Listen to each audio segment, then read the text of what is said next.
Good afternoon, everyone.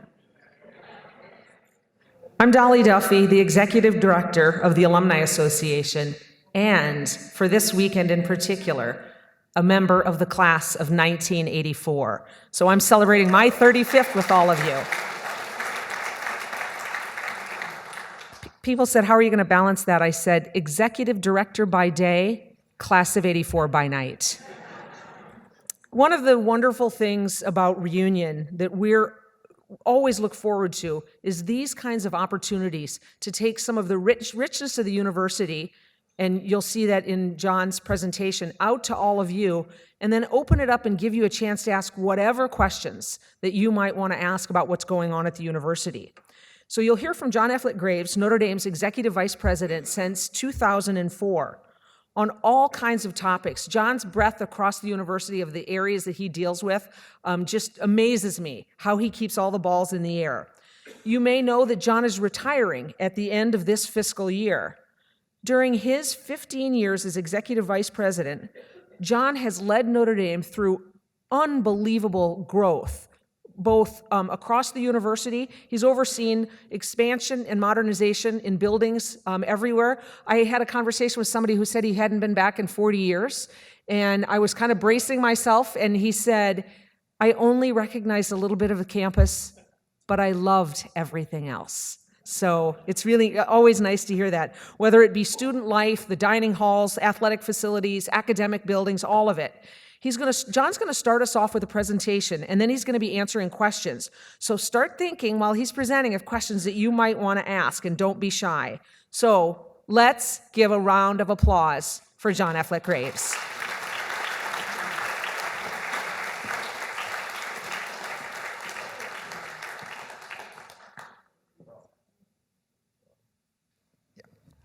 It's great to be with you all. Thanks for taking time.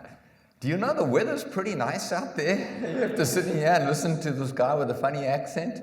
Well, thank you for being here. What a privilege it's been to serve this university for 33 years. Just obviously it's been my life, and first in the classroom and now in the administration. And I've loved every aspect of that. And I think, but most of all, I think Rita and I just cherish the friends we've made among the alums, the way you've welcomed us into your homes and into your lives, and all of the encouragement you've given us. So thank you very much for that. It's wonderful to have you on campus this weekend. And we did finally get the lawns mowed late yesterday. There was so much water around. I think you'll see in some of the lawns there's big tractor tire marks because the ground has been so soft. Like the rest of the country, we've had so much rain. But it's just great to have you back to campus, and I just hope you have a great weekend. I only ask one thing of you. Just remember that you're no longer 18, right? So Indy, please still report to me, and I don't want to have to take you to the dean of students on Sunday morning, all right? So I know for some of you that happened while you were on campus, and there's one part of reunion we shouldn't repeat. But I'm just going to talk to you a little bit about where we are and how we think about the university, and as Dolly said, then take any questions you have. So I always like to start off with, I hope you had a great experience on campus. And what I hope you get this weekend is that while parts of the campus have changed, at heart, nothing has changed at Notre Dame. And that's the goal, is to keep the heart of Notre Dame the same. And Father John has expressed it as 3 goals for the university. These are the 3 major goals, and I hope you can see in these goals your time here as well. To offer an unsurpassed undergraduate education, to advance human understanding through our research and our scholarship, and then to ensure that our Catholic mission and character informs everything that we do. So those are the 3 goals of the university, and we hope they're timeless. I think they're timeless, because I think that first one, of an unsurpassed undergraduate education, really comes from Father Basil Moreau, who founded the Congregation of Holy Cross and said, we will never educate the mind at the expense of the heart. And that's the unsurpassed part, I think, that Notre Dame offers that so few other universities do, that sense of the heart. And then to advance human understanding, I took that from Father Soren in 1842 when he said, this university will be a source for good throughout the world. And we do that through our research and our scholarship. And then, of course, we're a Catholic university, and I think of the only, out of those great leaders of the university, the one that I knew was Father Ted. And so, Father Ted in 1977 said, we aim to be a great university, but a great Catholic university. And I think that's the point. It's no good us being a great university if we lose that Catholic identity in it. So those are the goals. I'll just talk briefly about each of them. Unsurpassed undergraduate education. We just have such wonderful young students. They're very passionate about what they do, just like you were. They spend long hours in the library, just like you did. All right? Okay. You're allowed to laugh. I mean, if you think back when you were on campus and how many hours you actually spent in the library. We have counts and we have old photographs and films. I can go back and just check how often you came into the library. No, but they're just wonderful students, inquisitive, inquiring, and just really blessed to have such a great student body. Here are two of them. They're our newest Marshall Scholars from this year's class, Sophia Carosa and Katie Gallagher, just wonderful young students. Sophia is a neuroscience and theology major, joint major, and for her Marshall Scholarship, she's going to be going to the University of Cambridge to study neuroscience. And Katie Gallagher, she was also a valedictorian. 4.0 grade point average. Even with grade inflation, that's still pretty good. And then Katie Gallagher, a joint math major and music, and was a concertmaster for the student symphony. So just a wonderful mix of science and the performing arts in Katie.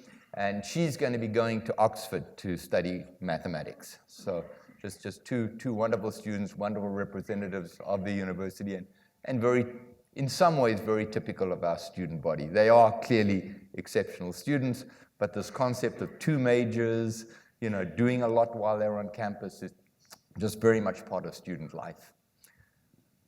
One of the parts of student life that has grown in the last few years, certainly since I came, is study abroad. I know we had study abroad programs for a long time, but we've really grown.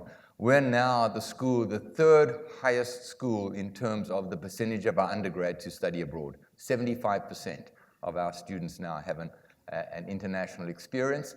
We have what we call gateways. We have 5 gateways. We have one in London, one in Dublin, one in Rome, one in Jerusalem, and the newest one we have is in Beijing. All right, and the global gateway for us is where we have a physical presence. We own some space, we have permanent staff employed there, and in most of those cases, we have a fairly large number of students that attend those. So those are our global gateways. We try to do research programs there, we try to hold conferences at them, and they become significant investments for us. In addition, so this is the program. This is the place we have part of that, one of those buildings in the business district of Beijing. And so that's where our global gateway is, in Beijing. It's in the business district near most of the embassies and the consulates. And Chinese now is our fastest growing foreign language on campus. So well over 100 students a year studying Chinese, and then they have the opportunity to go to China and further their studies. In addition to the global gateways, we have global centers, right? And so the global centers are not as big as the gateways. They're a smaller program, maybe just a single office, don't tend to send faculty there. We facilitate students going to universities in those places. And so we have 6 of those. See on the far side, we have Hong Kong, we have Mumbai, we have Kylemore in Ireland, Sao Paulo, Santiago, and Mexico City. So those, again, places where we send students, but really facilitate them, usually being at other universities. And then finally, we have 48 other universities and programs we aligned with you can see all across the world where we send students every year. And so we have a great variety of places that we can send our students, that our students can go and further their studies. And so it's a very, very much now a global framework, and our students take advantage of it. As I say, 75% of them spending time abroad. I can't talk about the undergraduate experience at Notre Dame without talking about residence life. Residence life is the cornerstone of the Notre Dame experience, and what makes Notre Dame different, I think, from so many other universities, living in community with your friends in a dorm. And of course, dorm masses. Here's Father Paul Doyle in Dillon saying Mass, and a big part of campus life still are Sunday residence masses. Very, very important part of us. We try to, in all of our new buildings, put chapels, beautiful chapels in some of the new dorms, Flaherty and Dunn, Ryan. But also we've been doing, thanks to generosity of many people, we've been able to go back in and redo some of the chapels in the older dorms. So we redid Lyons, we built a beautiful chapel onto Baden Hall. It's just so important for us that we do that we recognize that that's such a central part of academic life. And then we put them in the academic buildings as well. They put a chapel in the engineering building, chapel in the law building, chapel in the business school. And the whole purpose of those chapels is to show our students that your academic life and your social life and your spiritual life are all integrated. You don't go to the basilica for your spiritual life and to your college for your academic life and in your dorm for your social life, that you have chapel and spirituality and everything is in all of those places. So that's a very important part of what we're doing. On advancing human understanding, our research side, obviously a growing part of the university. A lot of people ask me, why so much research? Well, research is the way we change the world. It's the way we become a force for good in the world, in addition to the students that we send out. But also, over a third of our students now work in a lab or directly on a research project. And that's part of their education. It's that ability to work one-on-one with a great professor and really tackle a problem. Here are just two examples. The Wilson Sheehan Lab for Economic Opportunities. This is a group that is looking at experience of what actually works in the fight against poverty. So much money in the world gets put to charities to fight poverty, schooling, things like that, but so much of it is ineffectual. So what programs actually work? That's the role that Leo plays. And then Sleep, Stress, and Memory Lab. All right, that's Jessica Payne in psychology, is studying the impact of sleep and stress on our cognitive ability. The good news is, if you fall asleep in this talk after lunch, you actually wake up remembering more of it. So you certainly don't want to do that. So it's an incentive to stay awake while we go through this. And then one other, this is, we just received a few months ago the largest research grant in the history of the school, of the university, a $33 million research grant for malaria research. And our faculty are working on a spatial repellent which will protect people. So you can spray this and it protects people when they're sleeping from. And of course, this is great, I think a great fit for our Catholic mission. Malaria affects more poor people than it does rich people. It affects up 120 million people around the world. So really just a great initiative for us. On our Catholic character, there's just so much I could tell you about. We do try to do so much. Here are a couple of things. One is hire Catholic scholars.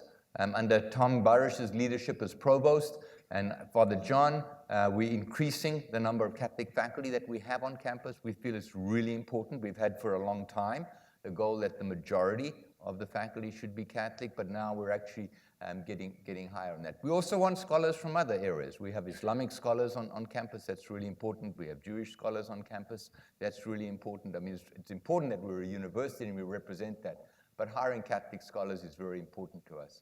I mentioned a little bit about aligning research with our Catholic mission. So some of the things I spoke about may be a little more indirect in servicing the poor, servicing the underprivileged, and some are more direct. like the Keogh and Kroc Institutes, all of the work we're doing on interfaith harmony, how do we bring religious tolerance to bear in the world. It's one of the sad things in the world today that still so many wars are fought on the basis of religion. And so as a Catholic university, we can really play a role in furthering religious tolerance. So a lot of our research around Catholic Mission, Alliance for Catholic Education, working with the Catholic schools around the country to make them stronger, another great example of research.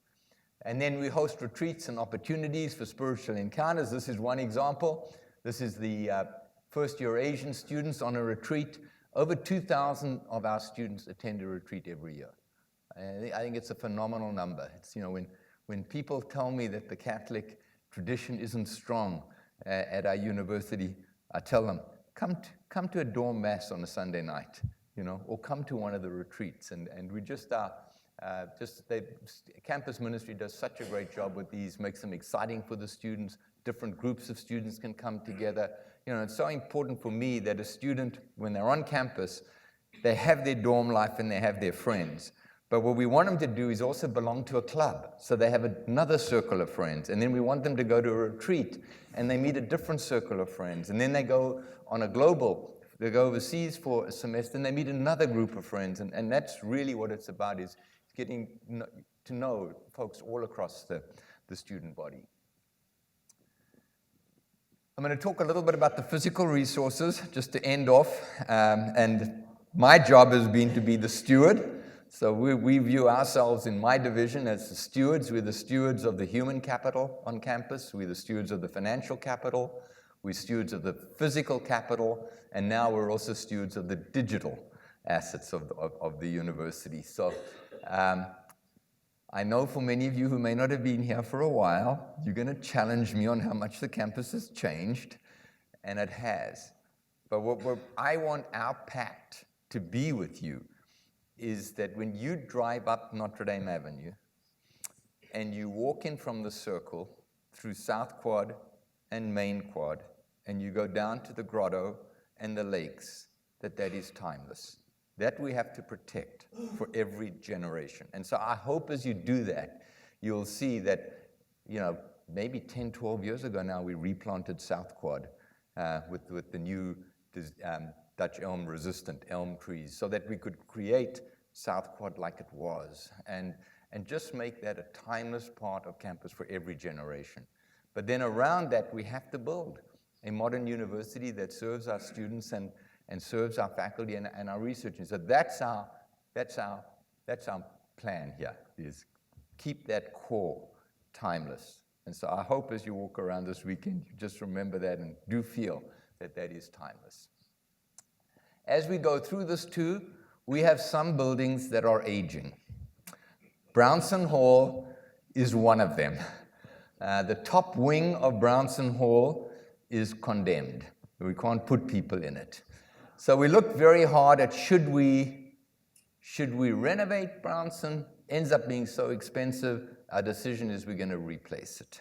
We have a benefactor that is going to replace it. It's going to become additional space for the Alliance for Catholic Education. Just a wonderful use of this space. This is not a particularly attractive building.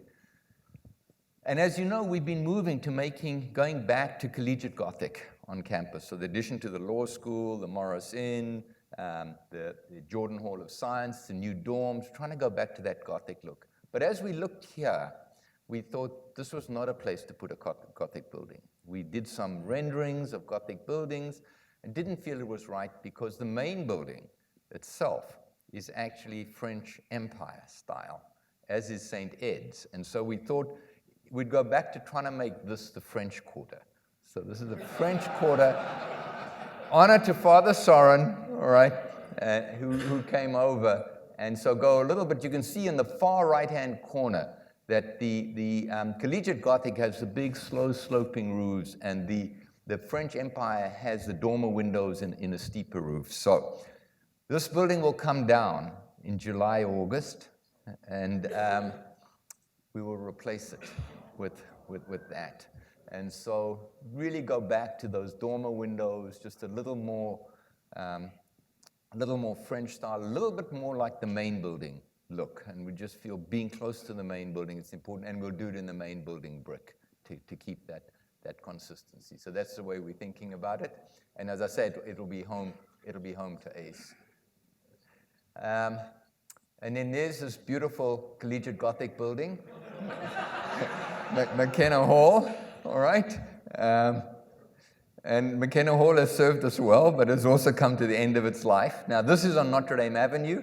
It's next to the law school, which is very collegiate Gothic, and it's near Jenkins Nanovic. So this will come down also about August, September, and we'll replace it with a much more traditional building. And this will also now become a home for the admissions office. And so the admissions and enrollment will be in this office, as well as all of our conference space and other things. And we feel it's great that we have admissions in the main building, but for people who are parking, it's really difficult. And it's a long way from the visitor center. So much better to put it here. It's opposite the Morris Inn, easy for families that are staying there to get backwards and forwards, easy for them to get to the Alumni Center and the visitor center. So that's the plan. Both of these buildings will take about 18 months to build. That's where we're going on those buildings. And then finally, I just want to mention our number one priority in the university is financial aid, making sure that Notre Dame is affordable to any student who gets admitted. Very proud of this chart. You can see that in 1990, we were doing $5 million in undergraduate financial aid. Last year, we did almost 140 million. This year, we'll do 148 million.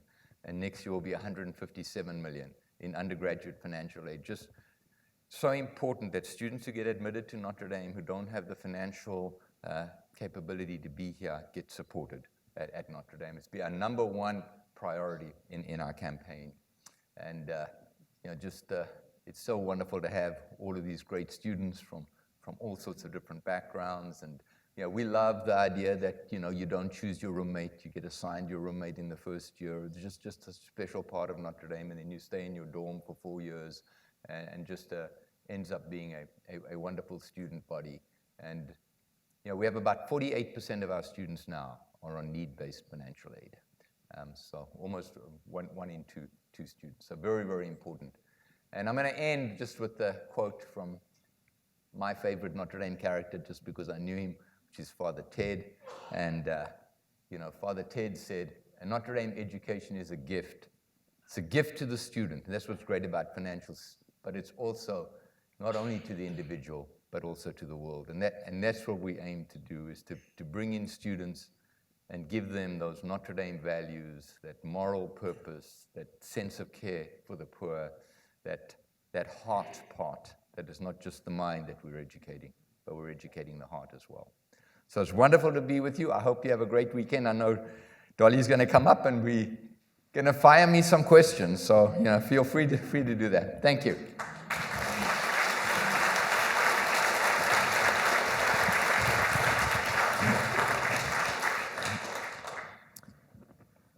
John, I'm going to put my glasses on so I make sure I get this right. The annual Should I put my hearing aid on so I can hear your question? The annual operating budget has grown from $650 million when you started 15 years ago to $1.5 billion. Yep. The endowment has grown from $3.5 billion to $118 billion. No. 11.8. 11.8. See? I'll take the 118, Dolly. You know more than I know. Maybe I should get a stronger prescription. I was going to say, we've got a very generous benefactor out there. I have to thank often. And you stewarded an increase. This is the one that just I love to talk about. You mentioned it here in student financial aid, from 58 million to more than 147 million. Yep. What accomplishment within that are you the most proud of?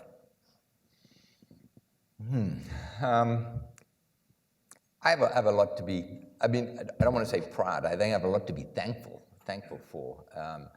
When I think about my time at Notre Dame, if you ask me what's the thing I'm most proud about, I do think it's the progress we've made on financial aid. That a young student admitted now, if they come from a family of income less than $50,000 a year, for most of them, we're not asking them to pay anything for their parents. The most we'd ask a family in that situation is to pay maybe $2,000 a year. And that makes Notre Dame accessible. So that's really important. I'm also really grateful for my team. I think Doug Marsh is just a fantastic university architect. I think he's the best in the country. And I think that Father Scully's decision in 2001 to put us back to collegiate Gothic was the best decision anybody made. I wish it had been my decision. It wasn't. It was Father Tim's. I am proud that we executed on that vision. And so that's something I feel proud about as I walk around campus. But the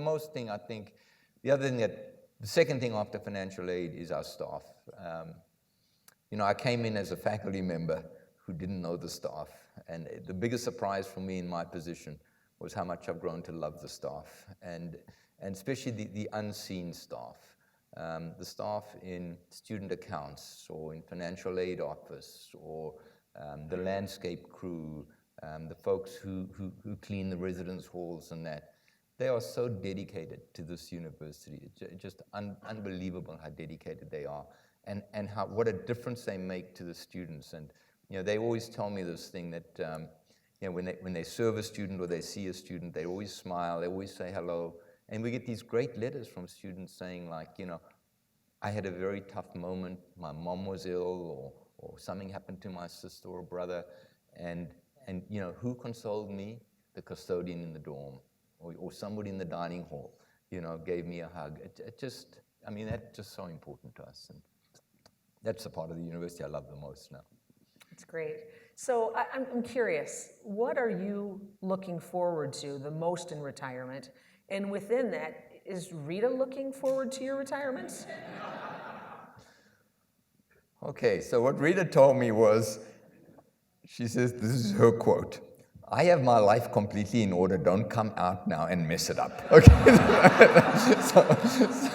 so I got a very, very, clear message from Rita. I'm not sure Rita wants me around 8 hours a day. What am I looking forward to? One of the things I'm really looking forward to is not coming in the morning and having 120 emails to answer. Looking forward to playing some golf. And then I've always loved teaching. When I took this job, I said to Father John, you have to let me teach. So I've taught one of the semesters every year. I've had a course, so I'm going to go back and teach. So I'm going to come back to Mendoza and teach for as long as they'll have me over here. Well, I'm sure that anybody who has ever had you as a professor is glad to hear that, because I think you've won 8 teaching awards. Is that right? Yeah. Pretty amazing, and all the while doing this other job. Now, you received an honorary doctorate at graduation. Wow. Yeah. How humbling is that? Pretty amazing. Oh, well. You deserve it. No, it's I say this in all honesty to you, and those of you've all been in business, you all work, you know that you achieve nothing on your own. It's always your team. It's the folks I mentioned to you, the guys who went out yesterday and mowed the lawn in the rain. I mean, those are the folks, and I'm so grateful. I mean, I'm not a Notre Dame grad, so to have an honorary degree from the school I love is just mind-blowing. You do wish that some of those awards could be for the whole team, and that they would see that, because they're the ones that do it. I tell people, what do I do for Notre Dame? Okay, I go to meetings, 100,000 meetings. I just can't tell you how many damn meetings I go to. I eat, I go to meals with people, and I greet. Those are the 3 things I do. Everybody else does all the work. And they deserve the credit. They really do. Scott Malpass in the endowment. I mean, what a gift. Class of 84. Class of 84, yeah. So the irony, and then we're going to open it up for questions, but the irony is that in a subtle way, Rita actually became an honorary alumnus before you did. She did, and what a trip, I mean, you just blew her away with that, Dolly. I can't thank you enough. I mean, yeah, I have this position, but Rita's been with me every step of the way. She comes to dinners, greets people. And for you to recognize her was very, very moving for her. But I do want to say, I mean, this was never a job. This is just something we loved doing. And we got more out of it than people got out of us. I mean, the friends we made, the folks I know in this audience, as I said, just the way people have welcomed us into their lives. The Notre Dame family is unique. It's unique, and just thank you. Thank you for having us in the family. You were quite a duo, and I wish Rita was here so that we could give her a round of applause, because John's right, the two of them together are really a force. Yeah? She keeps me humble.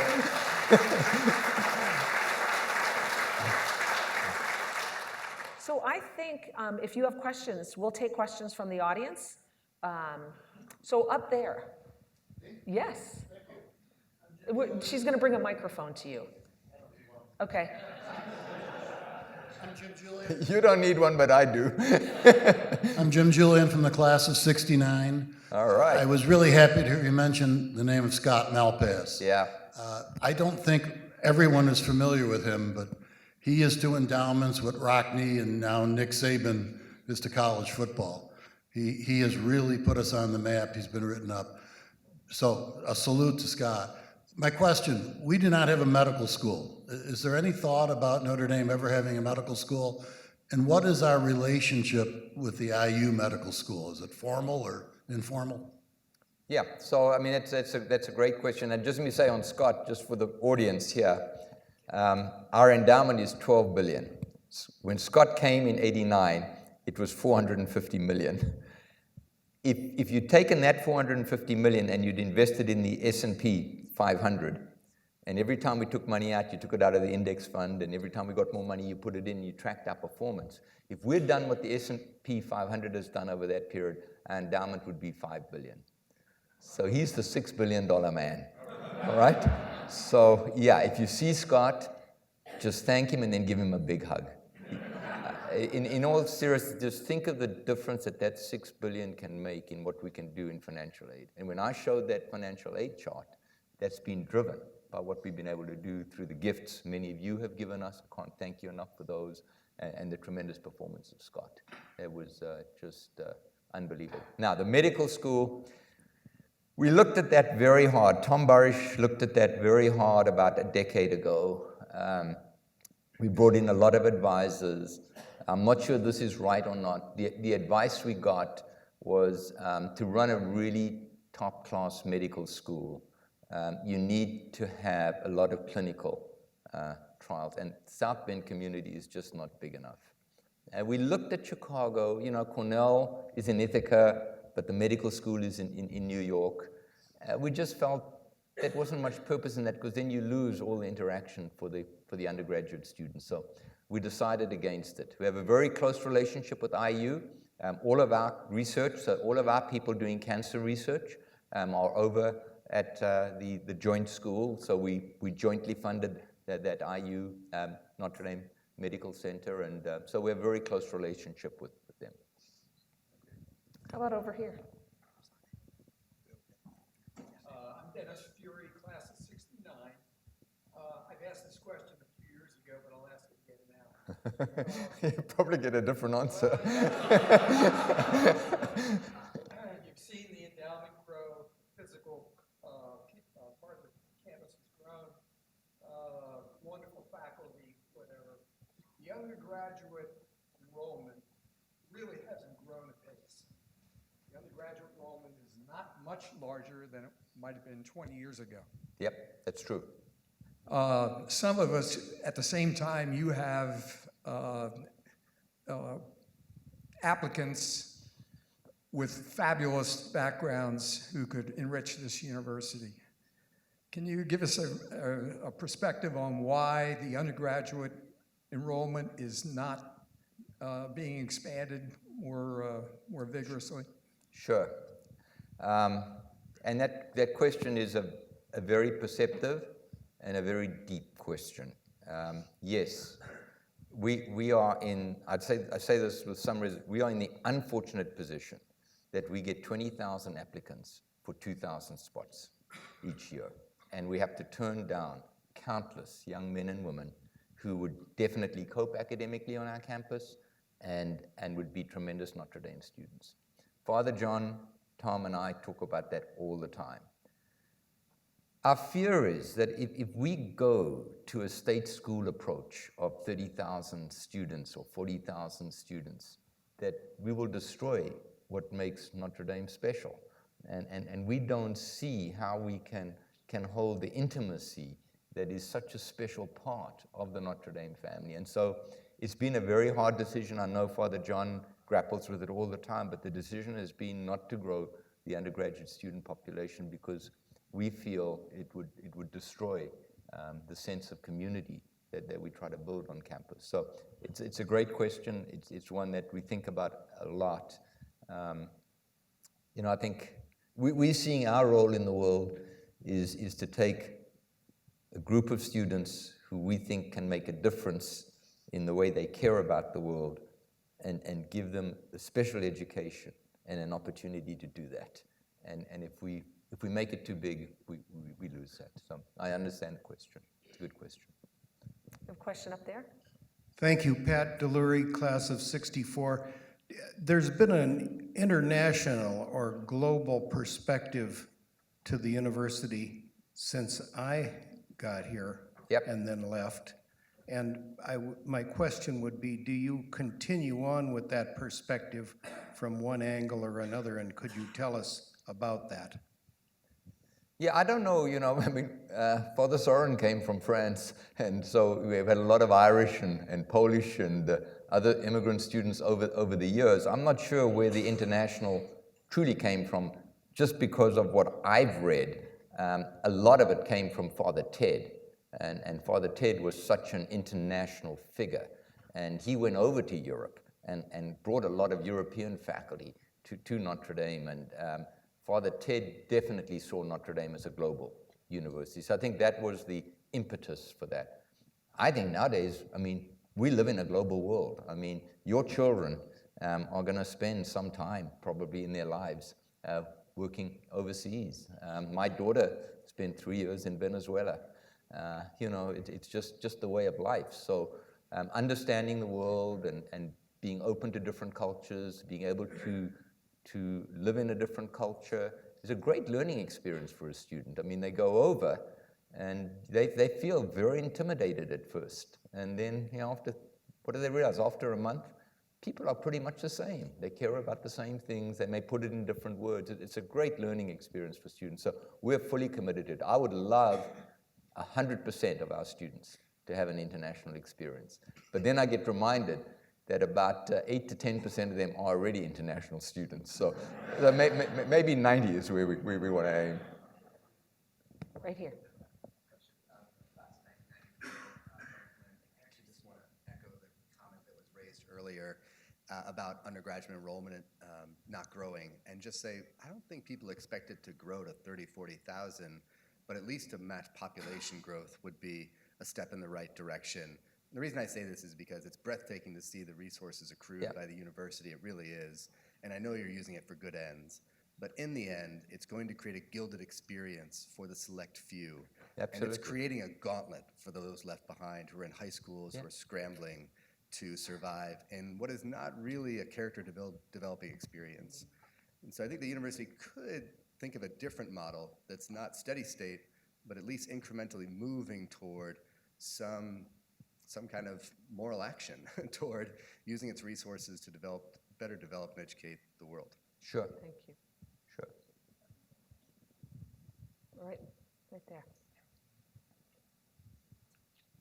My name's Tom Drake. I'm in the class of 1974.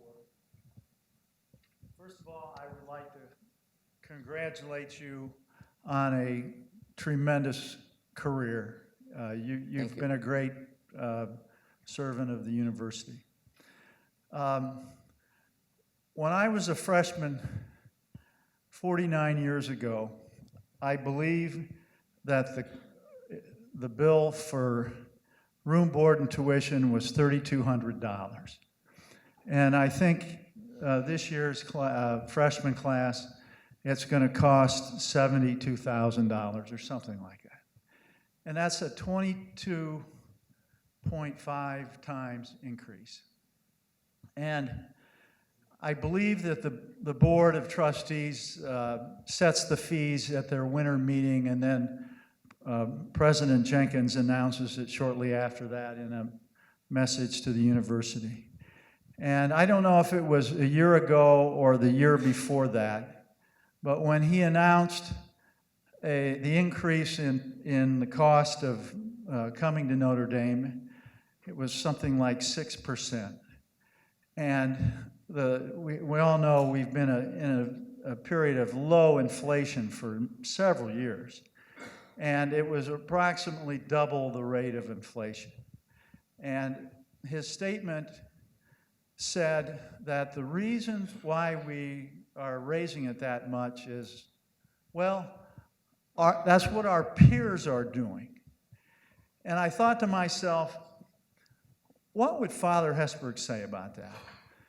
When did Notre Dame start doing things based upon what everyone else does? And I think, and I asked the question, when is this going to stop? And what is Notre Dame going to do about it? And I think the university is missing out on a tremendous opportunity to send a message to all the parents across the country and all the alumni. We are serious about this problem of never-ending, significant increases in the cost of education at the University of Notre Dame. And I would ask that you please address that. Thank you.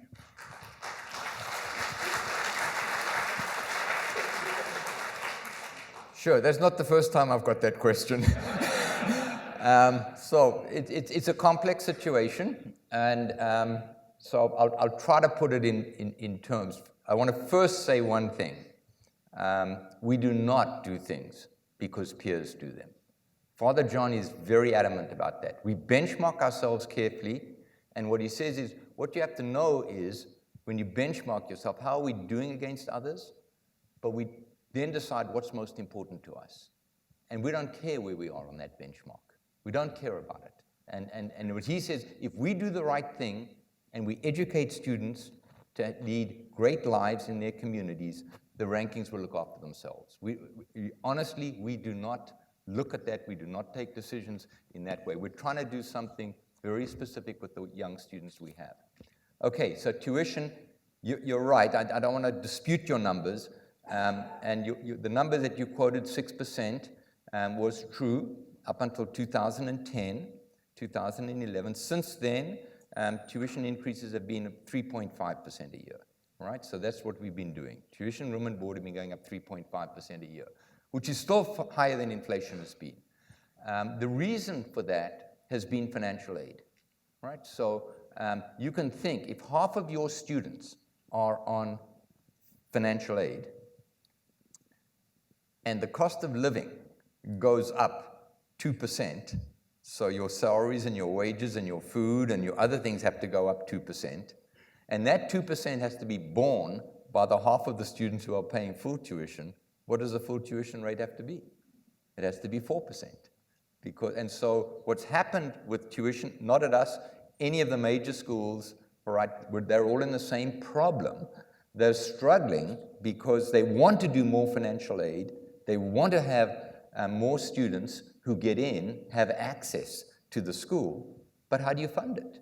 And that's why the drive for us on the campaign, if we endow financial aid, we can keep down tuition increases. But if we don't, then you've got to look at that tuition increase. So if we go back, you want me to go back to, I'll go to 0% tuition increases for 5 or 6 years. But then our percentage of students on financial aid will go down from 46% to 25%. And that's a trade-off that we're making. It's a hard trade-off. It's another one of those. It's a great question. But that's the challenge. Do we want to make Notre Dame accessible for every student who gets admitted, regardless of their ability to pay? Or do we want to only be a school for the rich?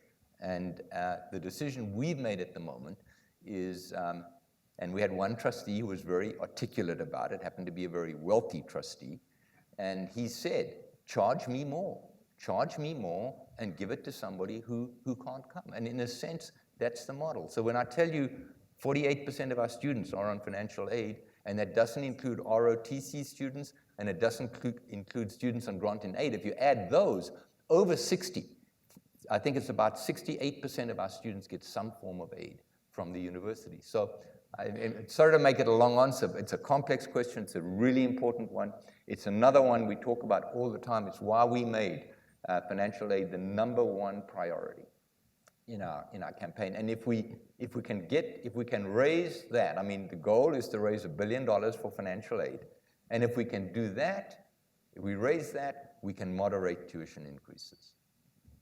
Do you have someone up there?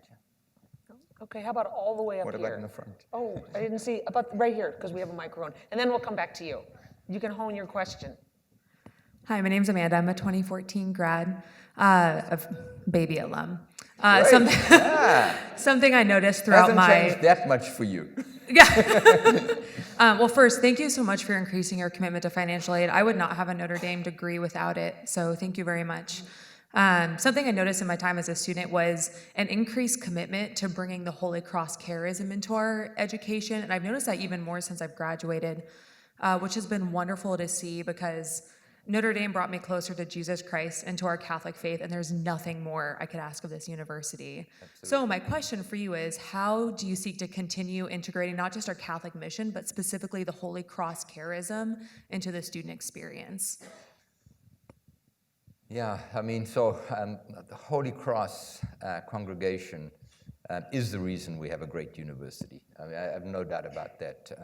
The priests in the residence halls, the priests on the faculty, they create a very, very special relationship with students, with their fellow faculty members. When I became EVP, what we did was we started a program of trying to get some of them on the staff side as well. And when you put a priest in a staff office, it is amazing what happens to the morale and the character of that office. It just goes sky high. So absolutely. So, we're trying to encourage as many vocations as we can. It's really, really important that we have them, and I think the congregation is doing, I'd say, reasonably well. I mean, certainly relative to other religious orders, but we'd like them to do a lot better. We're redoing Corby Hall for that reason. It's their home. We want them to feel that it's a great place to be. We want them to live on campus. And then what we try to do is every new employee that comes in now goes through a training program. And part of that training program is spending 4 hours with, it used to be Father Bill Lease, now it's Father Jerry Ollinger, talking about the charism of Holy Cross. So whether you're Catholic or you're any other religion, if you work at Notre Dame, you've got to understand the charism of Notre Dame, of Holy Cross, and what we're trying to do. And then they end that session by taking them into the Basilica. And he talks about the Basilica to them. So those are the things we're trying to do. It's very, very important. Maybe the Moreau. The Moreau class, yeah. Yeah, that's a requirement for every freshman coming in. It's 1 credit, and it's totally infused throughout with things about Holy Cross, about the traditions, the charisms. Many of them go up, they visit Father Ted's office. I mean, it's really a great program. It's been, I think, 3 or 4 years? Yeah. All the way up at the top. I have a question. My name is Ren Lutz, and I'm a graduate from 1979. It's about residence halls. My daughter is going to be a senior, and she lives in Flaherty Hall, and it is beautiful. I mean, it is just wonderful. And I look around and I see all the other halls that you've built and renovated, and my question is, how do you decide when to build, when to renovate, and when to tear down? Because it's becoming interesting now as to build, some of them get older and older. Right, so what we've done is we built a plan, probably 5-6 years ago I started. We put aside a certain amount of money, and very much coming from Father John, that the most important thing at Notre Dame is the residence life experience. And so we have to make sure that the residence halls are appropriate. And so We divided the dorms into those that were built before 1960 and those that were built after 1960. And what we're doing is we're working through the older dorms. We now take them offline for a full year. And we go and we replace the whole HVAC system. We change some of the rooms. We put in kitchens, especially for the young ladies in the residence halls. They want a kitchen on every floor. The men get a kitchen on every second floor. And that's really important. Full year, completely renovate the residence hall, try to get it back into as prime condition as we can, and try to create living spaces. For us, we have in our dorms, we have smaller rooms. And again, I hate to go there, you don't want me to compare ourselves to peers, but relative to peers, all right, our students have much less space in their room. And that's an example where we said, and you know what? We're happy with that. Because what we try to create in the dorm instead is social space. We don't want students to come from class, go into their room, close the door, and be there on their own. We want them to go down to a social studies space, or we want them to go down and watch TV in the lounge. I mean, so we design our dorms completely differently to other schools, and that's the model that we have. So when we're going to the older dorms, we've got to do a little bit of that, moving walls around, etc. So we've done Walsh, we've done Baden, we did Morrissey this year, all right? Any Morrissey men here? Yeah, we thought of taking it down, but okay, only kidding. We're doing Dillon this coming year. I think Soren the following year. So we're working through those dorms. Then for the newer dorms, we don't have to do as extensive renovations, so we take one of the newer dorms down every summer, and we just go through and we do repainting and carpeting and things like that. I think we have a question right over here.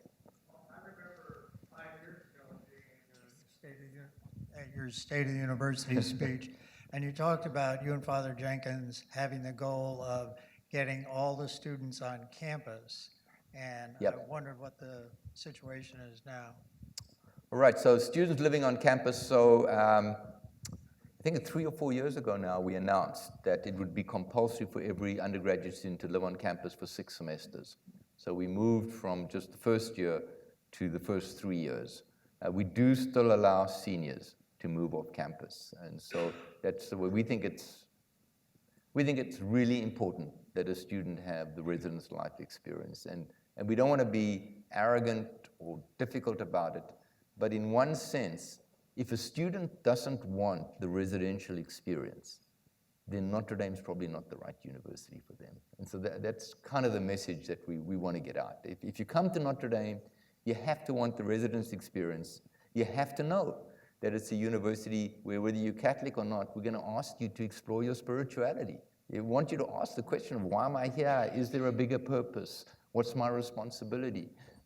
If you don't want those things, I mean, I hate to say it, I mean, there are a lot of great universities. You know, what worries me with the whole admissions scandal that happened was, you know, it didn't impact us. But, you know, I think Notre Dame is a great university. I was privileged to have my 2 daughters come here. What an experience they had. But there are other great universities too. And if your child doesn't get into University A, there are 100 great universities in this country. And so I think it's really what the enrollment office does is really trying to get that, and as Father John says, he doesn't want to know that we're admitting the smart students.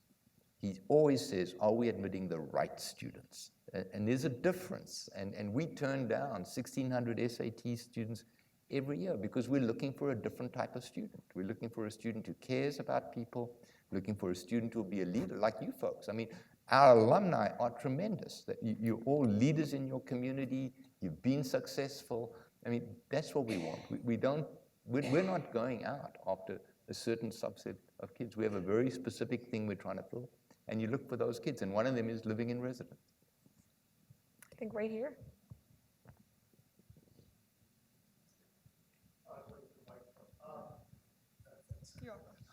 First of all, Dolly, thank you for your kindness last night in making sure my son and I got the last shuttle because it was awful late and we were tired. John, the humility by which you conduct yourself is amazing, given all your accomplishments. Is there any chance you would consider a role in the White House? What do you say? A role in the White House. I'm just saying. Not as president, but maybe as an advisor. Yeah, okay. Here's my question. Born in South Africa was good. But here's my question.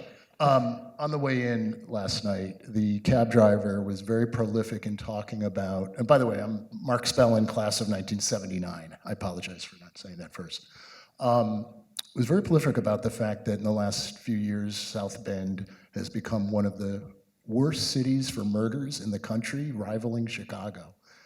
I don't know if this is true or not, but he seemed adamant about it. And he even said, do not walk on this street. And I said, what do you mean? I lived around the corner when I was a student here. Yeah. So my question, we are doing so much, and I love the university, I love my experience here, I love everything about it. I want my son to go. We're doing so much all over the world, but what are we doing in our own backyard? And is there not an opportunity, given the mayor of South Bend is in the public spotlight, for the university to do something good for South Bend? Yeah, I mean, absolutely, and I'd have to give credit here to Monk Malloy when he was president, really put us on the path of saying, Notre Dame's the biggest employer in the region. We have a responsibility to the community. We need to step up to that, and so we've tried to do that. So crime in South Bend, depending on how you look at it, is high. It tends to be isolated in some specific areas. Part of what we did, what Monk did, was he started what was known as the Northeast Neighborhood Project, which was taking the areas south of campus and revitalizing them, which I think has been very successful. When Father John came in, after we'd been together for about 3 or 4 years, he came to me and he said, Notre Dame can't be the university we want it to be if South Bend is not a more successful city. And so he asked me to get involved locally. So I've chaired the Regional Development Authority. 3 years ago, we won the Regional Cities, $42 million for quality of life projects. We've just been awarded a $44 million Lilly grant, which will allow us to work with schools and companies in this region to create employment opportunities for folks. So we're working very hard we recognize our responsibility to the region and are working hard to fulfill that. And this region is doing much, much better. It's, I think it's one of the great untold stories of the Midwest. So I'm getting the high sign that we're out of time. And so I want to close with just a very brief story. About a year and a half ago, we undertook something called the envisioning of the Notre Dame Alumni Association. And the goal of it was to try to figure out how do we engage our alumni even more. And let me just say, we're incredibly blessed, and every time I go to meetings with other executive directors, what they say is, we just want your alumni. Right? That seems to be. And they can't have them, Dolly. Yeah, they can't have them. And the reason why is they say you never need to ignite their passion like we have to at our institutions. And so we feel blessed, but we're always questioning what can we do more. And so there was a group on campus that convened this task force, and it included John Affleck Graves and Tom Burrish and Lou Nani, a whole group. And I close with this because I would be remiss if you didn't know that even behind closed doors, the question came up, well, what should we be asking our alumni for? What should our alumni be doing? And John just stopped everyone dead in their tracks, and he said, actually, the question we should be asking is, what can we do for our alumni? And I'll never forget that because I think it spoke volumes about how John thinks about the university, and every bit as importantly, how John thinks about all of you. And we've been blessed to have him here doing that kind of work for this long. Thank you, John. Thanks, Dolly. Thank you. Thank you. Thank you. Thank you. Thank you.